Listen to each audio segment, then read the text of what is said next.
D Devaraj Arasu ಅವರ 111ನೇ ಜನ್ಮ ದಿನಾಚರಣೆ ಸಮಾರಂಭ ಚಿಂತಾಮಣಿ ನಗರ ಭಾಗದಲ್ಲಿರುವ ಸಾಮರ್ಥ್ಯ ಸೌಧ ಸಭಾಂಗಣದಲ್ಲಿ ದೇವರಾಜ್ ಅರಸು ಅವರ 111ನೇ ಜನ್ಮ ದಿನಾಚರಣೆಯನ್ನು ದೀಪ ಬೆಳಗಿಸುವ ಮೂಲಕ ಕಾರ್ಯಕ್ರಮಕ್ಕೆ ಚಾಲನೆ ನೀಡಲಾಯಿತು. ಇನ್ನು ಕಾರ್ಯಕ್ರಮವನ್ನು ಉದ್ದೇಶಿಸಿ ಮಾತನಾಡಿದ ಕರ್ನಾಟಕ ಸಾಹಿತ್ಯ ಅಕಾಡೆಮಿ ಅಧ್ಯಕ್ಷರಾದ ಎಲ್ಎನ್ ಮುಕುಂದರಾಜ್ ಮತ್ತು ಹಿಂದುಳಿದ ವರ್ಗಗಳ ತಾಲೂಕು ಕಲ್ಯಾಣಾಧಿಕಾರಿಯಾದ ಸಕ್ಪಾಲ್ ಆರ್ ಅವರು ಮಾತನಾಡಿ ದೇವರಾಜ್ ಅರಸು ಅವರು 2 ಬಾರಿ ಮುಖ್ಯಮಂತ್ರಿಯಾಗಿ ಕಾರ್ಯನಿರ್ವಹಿಸಿದರು. ಇವರನ್ನ ಪರಿಶಿಷ್ಟ ಜಾತಿ ಮತ್ತು ಹಿಂದುಳಿದ ವರ್ಗಗಳ ಹರಿಕಾರ ಎಂದು ಕರೆಯಲಾಗುತ್ತಿತ್ತು. ಎಲೆಕ್ಟ್ರಾನಿಕ್ ಸಿಟಿ ಕಟ್ಟಲು ಕಾರಣೀಭೂತರು. ಮೈಸೂರು ರಾಜ್ಯ 1973 ನವೆಂಬರ್ 1ರಂದು ಕರ್ನಾಟಕ ಎಂದು ಮರುನಾಮಕರಣಗೊಂಡು ಅವಧಿಯಲ್ಲಿ ಮುಖ್ಯಮಂತ್ರಿಯಾಗಿದ್ದರು. ಇವರ ಅಧಿಕಾರಾವಧಿಯಲ್ಲಿ ಹಿಂದುಳಿದ ವರ್ಗಗಳ ಆಯೋಗವನ್ನು ಎಲ್ಜಿ ಹವನೂರು ಅವರ ನೇತೃತ್ವದಲ್ಲಿ ಸ್ಥಾಪಿಸಿದ್ದರು. ಇವರು ಭೂ ಸುಧಾರಣೆ ಮತ್ತು ಉಳುವವನೇ ಭೂಮಿಯ ಒಡೆಯ ಎಂಬ ಕಾನೂನುಗಳನ್ನು ಜಾರಿಗೆ ತಂದರು. ಇವರ ಜನ್ಮ ಶತಮಾನೋತ್ಸವವನ್ನು 2015 ಅಕ್ಟೋಬರ್ 20ರಿಂದ 1 ವರ್ಷದ ಕಾಲ ಕರ್ನಾಟಕ ಸರ್ಕಾರವು ಆಚರಿಸಿತು. ಇವರು ಮೈಸೂರು ಜಿಲ್ಲೆಯ ಹುಣಸೂರು ತಾಲೂಕಿನ ಕಲ್ಲಹಳ್ಳಿ ಗ್ರಾಮದವರಾಗಿದ್ದು, ಜನ್ಮ ಶತಮಾನೋತ್ಸವ ಆಚರಿಸುವ ಸಂದರ್ಭದಲ್ಲಿ ಕರ್ನಾಟಕ ಸರ್ಕಾರವು ಇವರು ಜನಿಸಿದ ಗ್ರಾಮವನ್ನು ದತ್ತು ಗ್ರಾಮವಾಗಿ ಸ್ವೀಕರಿಸಿತು. ಇವರ ಅಧಿಕಾರಾವಧಿಯಲ್ಲಿ ರಾಷ್ಟ್ರಪತಿ ಆಡಳಿತವು 2ನೇ ಬಾರಿಗೆ ಕರ್ನಾಟಕದಲ್ಲಿ ಜಾರಿಗೆ ಬಂದಿತು. ಇವರು 1976ರಲ್ಲಿ ಎಲೆಕ್ಟ್ರಾನಿಕ್ ಸಿಟಿ ನಿರ್ಮಾಣ ಮಾಡಲು ಶಿಲ್ಪನ್ಯಾಸ ಮಾಡಿದರು. ಎಲೆಕ್ಟ್ರಾನಿಕ್ ಸಿಟಿ ಪರಿಕಲ್ಪನೆಯು ರಾಮಕೃಷ್ಣ ಬಾಳಿಗ ಅವರದ್ದಾಗಿತ್ತು. ಆರ್.ಕೆ. ಬಾಳಿಗ ಅವರನ್ನು ಬೆಂಗಳೂರಿನ ಎಲೆಕ್ಟ್ರಾನಿಕ್ ಸಿಟಿಯ ಪಿತಾಮಹ ಎಂದು ಕರೆಯುತ್ತಾರೆ. ಭಕ್ತಿಯುಗದ ಪ್ರಭಾವ ಹರಿದಾಸರುಗಳ ಪ್ರವೇಶ ಕರೆದುಕೊಂಡು ಹೊಸ ರೂಪ ಪಡೆದಾಗ ಯಕ್ಷಗಾನವು 20ನೇ ಶತಮಾನದ ಉತ್ತರಾರ್ಧದಲ್ಲಿ ಬೇರೊಂದು ತಿರುವನ್ನು ಪಡೆದುಕೊಳ್ಳುವುದಕ್ಕೆ ಮಸೂದೆ ಕಾರಣವಾಯಿತು. ಈ ಸಂದರ್ಭದಲ್ಲಿ ಗ್ಯಾರಂಟಿ ಯೋಜನೆಗಳು ತಾಲೂಕು ಅಧ್ಯಕ್ಷರಾದ ಮುನಿನಾರಾಯಣಪ್ಪ, ಚೇಮುಲ್ ನಿರ್ದೇಶಕರಾದ ಕೆಎನ್ ಅವಲಪ್ಪ ಮತ್ತು ಕೆಎಸ್ ಕೃಷ್ಣಾರೆಡ್ಡಿ, ರಾಜ್ಯ ಸರ್ಕಾರಿ ನೌಕರರ ಸಂಘದ ಅಧ್ಯಕ್ಷರಾದ ಅಶೋಕ್ ಕುಮಾರ್, ಹಿಂದುಳಿದ ವರ್ಗಗಳ ತಾಲೂಕು ವಿಸ್ತರಣಾ ಅಧಿಕಾರಿಯಾದ ಬೇಬಿ ರಾಣಿ ಎಸ್ ಮತ್ತು ಕೈಲಾಕಿಯ ಸಿಬ್ಬಂದಿ ಹಾಗೂ ಮಕ್ಕಳು ಹಾಜರಿದ್ದರು. ನವೀನ್ ಕಿರಣ್, ಚಿಂತಾಮಣಿ.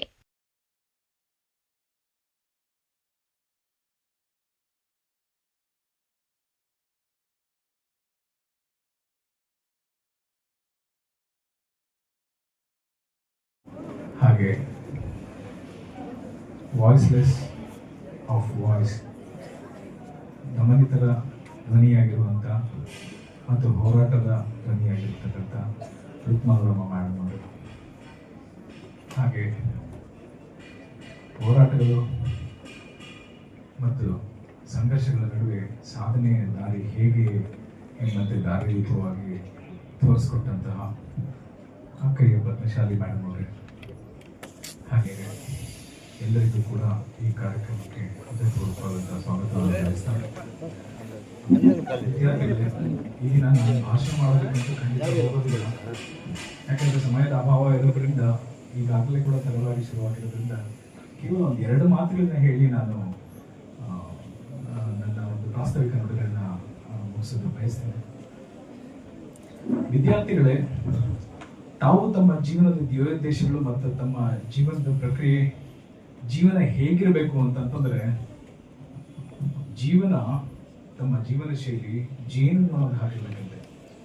ಜೇನುನೊಣದ ಹಾಗಿರುತ್ತೆ ಅಂತಂದ್ರೆ, ನಾನು ಕೂಡ ಜೇನುನೊಣ ಬಹಳ ಬಹಳ ಬಹಳ ಇಷ್ಟಪಡ್ತೇನೆ.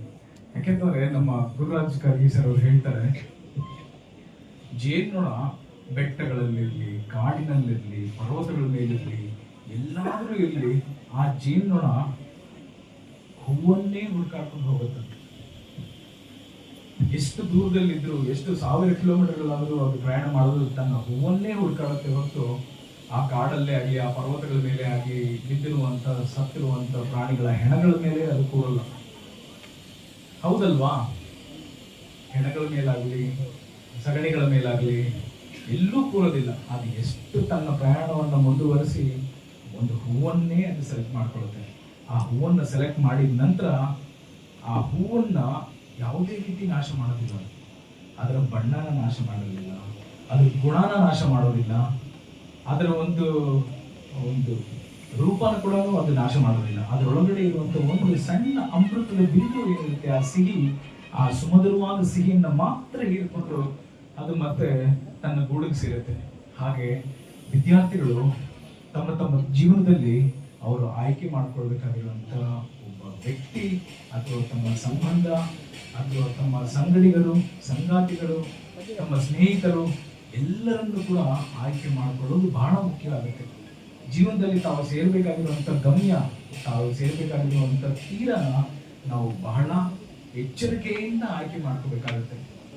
ಹಾಗೆ ನಾವಾಗಿರ್ಬೋದು, ನಾವು ನಡೆದು ಬಂದಂತಹ ದಾರಿ, ಹಿರಿಯರು ಮತ್ತು ಸಂಘಟನೆಗಳು, ಹೋರಾಟಗಳು, ದಲಿತ ಹೋರಾಟಗಳು, ದಲಿತರು, ಹಾಗೆ ನಮ್ಮ ದಾರಿದೀಪಗಳಾದಂಥ ಎಲ್ಲ ಗುರುಗಳಿಗೂ ಕೂಡ ನಾವು ವಂದಿಸ್ತಾ, ಅವರು ತೋರಿಸಿದಂಥ ದಾರಿಯಲ್ಲೇ ನಾವು ಮುನ್ನಡೆತಾ ಜೀವನ ನೋಡದಂತೆ ಆಯ್ಕೆಯ ರೀತಿಯಲ್ಲಿ ಸುಮಧುರವಾದಂಥ ಅಮೃತನ ಸವಿಯುವಂಥ ಹಾದಿಯಲ್ಲಿ ನಮ್ಮ ದಾರಿ ಇರಬೇಕೇ ಹೊರತು ದಾರಿಯಲ್ಲಿ ಬರುವಂಥ ಹೆಗ್ಗಣಗಳನ್ನ ಮೂಸೋ ರೀತಿ ಯಾವತ್ತೂ ಆಗಬಾರ್ದು. ನಮ್ಮ ಜೀವನದಲ್ಲಿ ಕೂಡ ಸಾಧನೆ ಮಾಡೋದಕ್ಕೆ ನಮ್ಮ ಪ್ರತಿ ಪ್ರಯತ್ನ ಕೂಡ, ನಮ್ಮ ಸಂಕಲ್ಪ ಕೂಡ ಇರಬೇಕು ಅಂತ ಬಯಸ್ತಾ, ಮುಖ್ಯ ಅತಿಥಿಗಳು ಗಣ್ಯರು ವೇದಿಕೆ ಮೇಲಿದ್ದಾಗ ಭಾಷಣ ಅಷ್ಟು ಸೂಕ್ತವಲ್ಲ. ಆದ್ದರಿಂದ ಈ ಎರಡು ಮಾತುಗಳನ್ನ ಹೇಳಿ ನಾನು ಆದ್ರೂ ಆ ದೇವತೆಗಳ ಹೆಸರೆಲ್ಲ ಮಕ್ಕಳಿಗೆ ಇಡ್ತಾರೆ. ರಾಮ, ಕೃಷ್ಣ, ಹಾಗೆ ಹೀಗೆಲ್ಲ ಇಡ್ತಾರೆ. ಯಾವ ರಾಮ ಕೃಷ್ಣ ಕೂಡ ನಮ್ಮ ಕಷ್ಟ ಕಾಲದಲ್ಲಿ ಸಹಾಯಕ್ಕೆ ಬಂದಿಲ್ಲ. ಯಾರಿಗಾದ್ರೂ ಬಂದಿದ್ದಾರೆ ಅಂತಂದ್ರೆ ನನಗೆ ಹೇಳಿದ್ರೆ ನೀವು ಸಂತೋಷ ಪಡ್ತೀನಿ. ಹಾಗಾಗಿಲ್ಲ. ಎಷ್ಟೋ ಸಾವಿರಾರು ವರ್ಷಗಳಿಂದ ಈ ದೇಶದ ಮೇಲೆ ಅನೇಕ ಅನ್ಯಾಯಗಳು ನಡೆದಿವೆ. ವಿದೇಶಿಯರ ಆಕ್ರಮಣಗಳಾಗಿದ್ದಾವೆ. ದೇವಾಲಯಗಳನ್ನೇ ಅವರು ಹೊಡೆದಾಕಿದ್ದಾರೆ. ಹೊರಗಡೆಯಿಂದ ಬಂದವರು ಅಷ್ಟೇ ಅಲ್ಲ. ನೀವು ಸರಿಯಾಗಿ ಇತಿಹಾಸ ಓದ್ಕೊಂಡ್ರೆ ಗೊತ್ತಾಗುತ್ತೆ. ಈ ದೇಶದಲ್ಲಿದ್ದಂತ ಬೌದ್ಧ ವಿಹಾರಗಳನ್ನ ಇನ್ಯಾರೋ ಶೈವರೋ ವೈಷ್ಣವರೋ ಯಾರೋ ಹೊಡೆದಾಕಿರ್ತಾರೆ. ವೈಷ್ಣವರ ದೇವಾಲಯಗಳನ್ನ ಲಿಂಗಾಯತರು ಹೊಡೆದಾಕಿರ್ತಾರೆ. ಲಿಂಗಾಯತರ ಶಿವ ಮಂದಿರಗಳನ್ನ ಮತ್ತಿನ್ಯಾವುದೋ ಜೈನ ಸಮುದಾಯಕ್ಕೆ ಸೇರಿದವರು ಹೊಡೆದಾಕಿರ್ತಾರೆ. ಆತರ ಇಲ್ಲಿ ಹೊರಗಿನಿಂದ ಈ ಮುಸಲ್ಮಾನರುಗಳೆಲ್ಲ ದಾಳಿ ಆಗಕ್ಕೆ ಮೊದಲೇ ಇಲ್ಲಿದ್ದಂತ ಜನ ಇವರೇ ಜಗಳ ಕಾಯೋರು. ಇವರೇ ಜೈನರನ್ನ ಕಂಡ್ರೆ ಬೌದ್ಧರಿಗೆ ಆಗ್ತಿರ್ಲಿಲ್ಲ, ಬೌದ್ಧರನ್ನ ಕಂಡ್ರೆ ಬ್ರಾಹ್ಮಣರಿಗೆ ಆಗ್ತಿರ್ಲಿಲ್ಲ, ಬ್ರಾಹ್ಮಣರನ್ನ ಕಂಡ್ರೆ ಶೈವರಿಗೆ ಆಗ್ತಿರ್ಲಿಲ್ಲ, ಲಿಂಗಾಯತರಿಗೆ ಆಗ್ತಿರ್ಲಿಲ್ಲ. ಈ ತರ ಒಂದು ದೊಡ್ಡ ವೈಷಮ್ಯದ ಮನಸ್ಥಿತಿ ಇತ್ತು. ಅಂತಹ ಸಂದರ್ಭಗಳಲ್ಲಿ ಈ ದೇಶದಲ್ಲಿ ಇದ್ದಂತ ಸಾವಿರಾರು ದೇವತೆಗಳು, ಅಪ್ಪ ಜಗಳ ಕಾಯ್ಬೇಡ್ರಿ, ಆ ದೇವ್ರ ಹೆಸರಲ್ಲಿ ಯಾಕೆ ಜಗಳ ಕಾಯ್ತೀರಿ, ಜಾತಿಯ ಹೆಸರಲ್ಲಿ ಯಾಕೆ ಜಗಳ ಕಾಯ್ತೀರಿ, ಧರ್ಮದ ಹೆಸರಲ್ಲಿ ಯಾಕೆ ಜಗಳ ಕಾಯ್ತೀರಿ ಅಂತ ಯಾವ ದೇವರುಗಳು ಹೇಳಿಲ್ಲ. ಈ ದೇಶದ ಮೇಲೆ ಗ್ರೀಕರು ದಾಳಿ ಮಾಡಿದಾಗ ಯಾವ ದೇವರುಗಳು ಕೂಡ ನಮ್ಮ ಸಹಾಯಕ್ಕೆ ಬರಲಿಲ್ಲ. ಈ ದೇಶಕ್ಕೆ ಅಫ್ಘಾನಿಸ್ತಾನದಿಂದ ಬಂದಂತ ಗಜನಿ ಮೊಹಮ್ಮದ್, ಗೋರಿ ಮೊಹಮ್ಮದ್ ದಾಳಿ ಮಾಡಿದಾಗಲೂ ಯಾರು ನಮ್ಮನ್ನ, ಅವ್ರು ಬಂದು ನೇರವಾಗಿ ದೇವಾಲಯದ ಮೇಲೆ ಬೀಳೋರು. ಸೋಮನಾಥಪುರ ದೇವಾಲಯದ ಮೇಲೆ ಬೀಳ್ತಾ ಇದ್ರು. ಗೊತ್ತಾ, ಇಷ್ಟು ಓದಿದ್ರಲ್ವಾ, ಯಾಕೆ ಆ ದೇವಾಲಯಗಳ ಮೇಲೆ ಬೀಳ್ತಾ ಇದ್ರು? ಇದನ್ನ ಯೋಚನೆ ಮಾಡ್ಬೇಕು ನೀವು.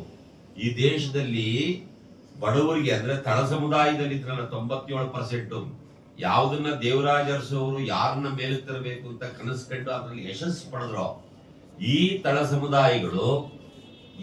ಸಮುದಾಯಗಳು ಸಾವಿರಾರು ವರ್ಷಗಳಿಂದ ವಿದ್ಯೆ ಇರಲಿಲ್ಲ, ಅವ್ರಿಗೆ ಸರಿಯಾಗಿ ಕೆಲಸ ಮಾಡೋಕೆ ಕೆಲಸಗಳು ಸಿಗ್ತಾ ಇರಲಿಲ್ಲ, ಊಟ ಇರಲಿಲ್ಲ, ಬಟ್ಟೆ ಇರಲಿಲ್ಲ, ಇವೆಲ್ಲ ಸಮಸ್ಯೆಗಳು ಇದ್ದೋ.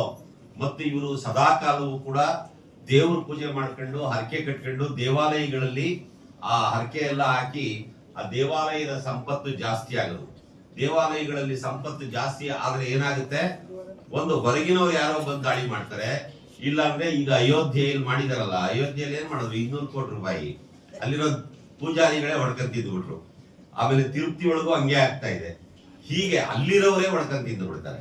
ಅಂದ್ರೆ ಸಂಪತ್ತು ಕ್ರೋಢೀಕರಣ ಆದ್ರೆ, ಎಲ್ಲರಿಗೂ ವಿಭಜನೆ ಆಗ್ಲಿಲ್ಲ ಅಂತಂದ್ರೆ ಅದು ಕೆಲವರ ಪಾಲಾಗುತ್ತೆ ಮತ್ತು ಅದರಿಂದ ದೇಶಕ್ಕೆ ನ್ಯಾಯ. ಅಂದ್ರೆ ನಾವು ಯಾವತ್ತೂ ಕೂಡ ಹೆಂಗಿರ್ಬೇಕು ಅಂತಂದ್ರೆ, ನಮ್ಮ ಸಂಪತ್ತು ಸರ್ವ ಸಮಾನವಾಗಿ ಎಲ್ಲರಿಗೂ ಹಂಚಿಕೆ ಆಗ್ಬೇಕು.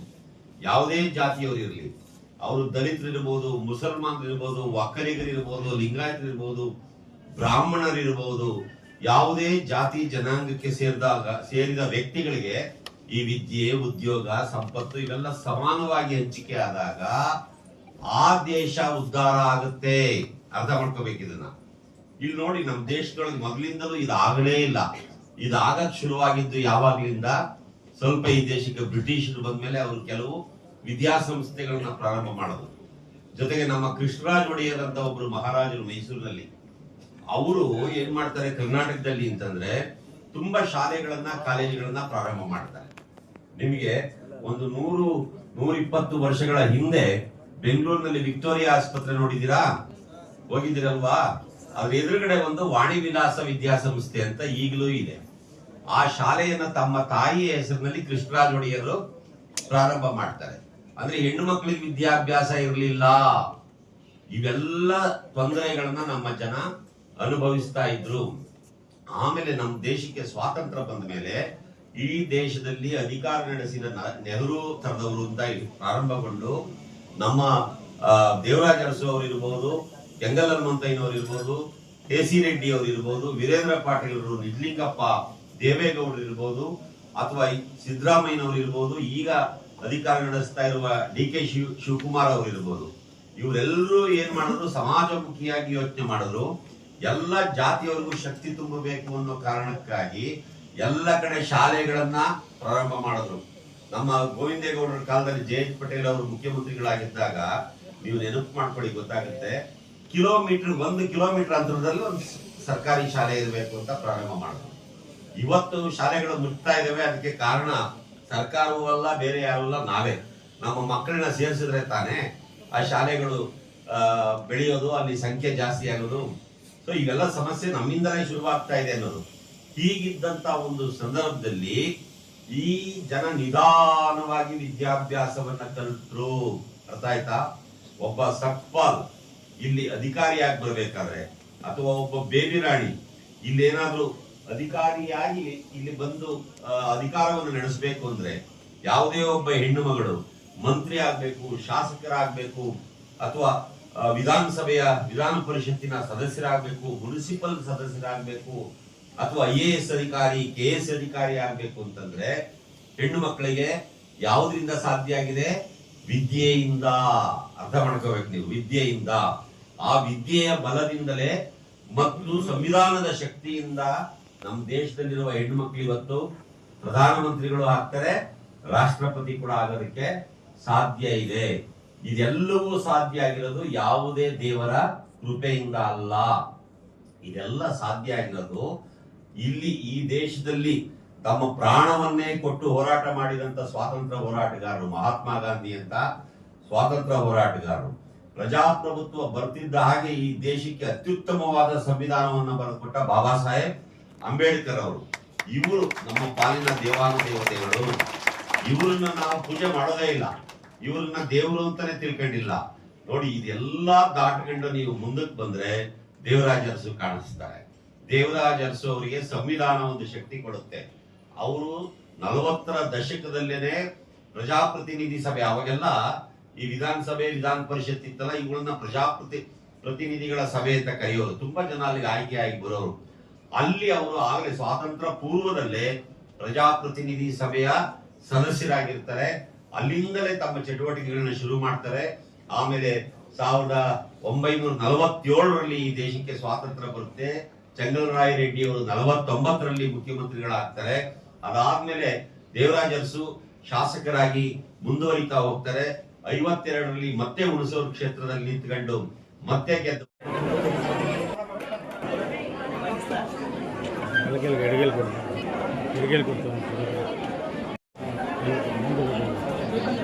ಕೊಡ್ತಾರೆ.